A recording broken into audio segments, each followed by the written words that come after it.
Hello, this is Chuck Carnevale. I'm the Chuck in the Market's Up Chuck. And it's my real pleasure, in fact, I'm extremely excited about having the opportunity to have you listen in to our first, what we call FRAT VidEx. FRAT stands for Fundamental Research Analytical Tool, and VidEx stands for Video Example. And this is a tool that we're going to be using in all of our future presentations that we hope will help make all of you better investors and perhaps get the perspective of investing that you really hadn't had before. Frankly, me and my associates are just frustrated and fed up with what is passed off as investing in today's world. In fact, what we're going to clearly demonstrate through these presentations are that it's not about investing anymore at all. It's about speculating and gambling. And we believe that's a tremendous disservice, especially to people who are looking to make sound long-term investment decisions in order to fund retirements or educate children or reach any financial goals that they may have. And speculating is speculating, and investing is investing, and the differences are profound. Unfortunately, we believe and we think we'll be able to clearly demonstrate that in modern times, investing and sound investing techniques have given way to a gambling mentality that basically is beset with risks and issues that are really the cause of a lot of the grief and anxiety that people, for example, are facing today as a result of the recent recession and very deep recession we find ourselves in, and the subsequent market collapse that has that has followed it. In order not to make too many of you mad, we want to be clear that we're not against what is done today, in terms of how people are speculating in the quote-unquote stock market with the idea of day trading or trying to guess where stock prices are going to go mentality that most people approach it with. That's fine as long as people are saying that I'm speculating in the stock market, and they understand very clearly that they are not really investing at all. Investing itself implies a lot of differences that really aren't being behaved. First of all, and perhaps the most important difference is that investing is a function of allocating capital and owning companies or investing in investments that you believe have the ability to generate you very attractive long-term returns based on the cash flows and the operating results that the businesses are capable of generating. Speculating, on the other hand, is trying to guess where the stock price is going to go in the next day, week, or month, which in our view is an exercise in futility.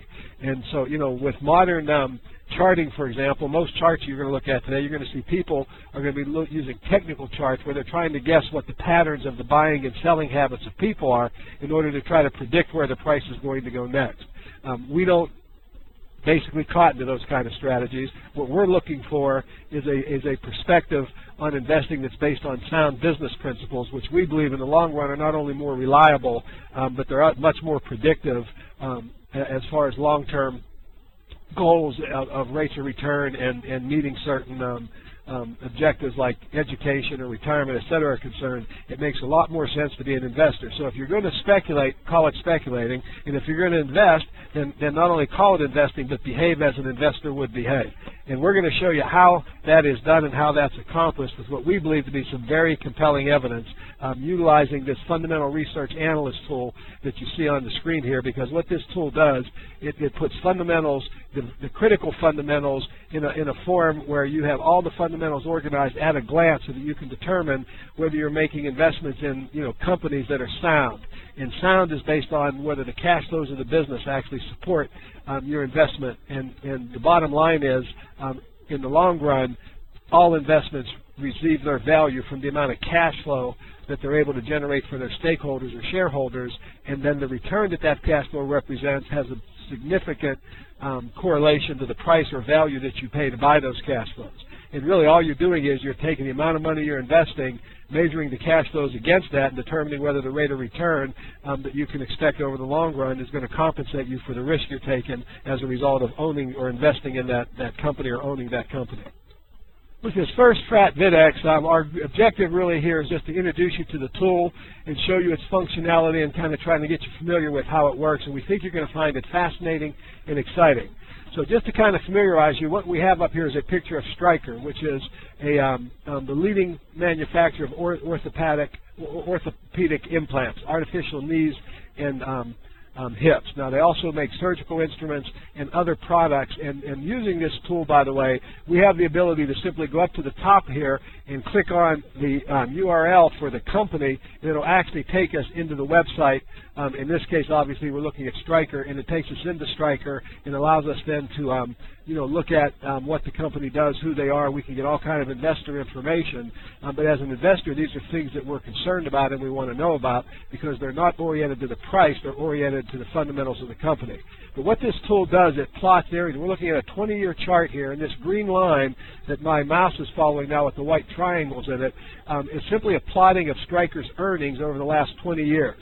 And what you'll see here, this would be what we would call a quintessential example of a classic investment. The company's earnings have increased year after year. They've gone from 6 cents all the way up to $2.80 plus in 2008, and they're forecast to increase to $3.12 in 2009. And as you can see, it's been not only a very smooth and consistent line, but the earnings of this company have also grown at a very attractive rate.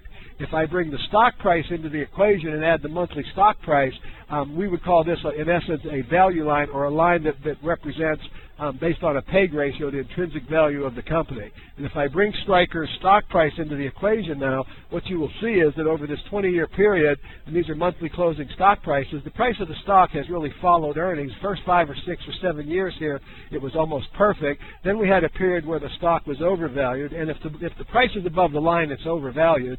And it did that. This is all obviously through a lot of the irrational exuberant period, but also I think a testament to how consistent this company's earnings have been. But I do want you to notice from the high here of 55 in July of 2004, the stock was probably worth something around 30, and within the next year or so, it actually did come back down to its earnings justified line, which had, or value, which had increased to 43 because the earnings had continued to grow.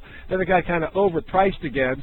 And one point that we'll be making in these presentations when we're talking about the current scenario, I also want you to notice that during this entire 20-year period, for well over 19 months, and 19 years and probably 8 or 9 months, this stock has always traded at or above its earnings, or what we would call cash flow justified valuation, until we hit the recent bear market / recession that we find ourselves in, where now the price is trading at a value that's significantly below its earnings justified line.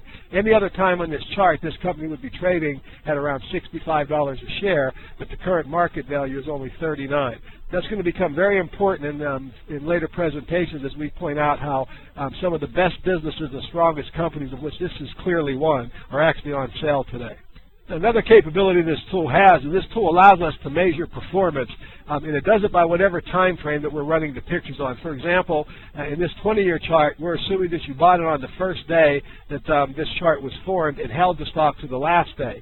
And if had you done that with Stryker, if you put $100,000, we just use that number for the simplicity of mathematics, if you invested $100,000 on January 31st, 1990, the first day this chart was created, and held it until yesterday's closing price, February 24th, 2009, your $100,000 would have grown to $2,525,000 plus dollars, representing an 18.14% compounded rate of return. And just to put that into perspective, everyone likes to talk about the stock market. Had you invested the same amount of money in the stock market, your $100,000 would have only grown to $218,000 in the S&P 500, which would have been a 4.2% rate of return.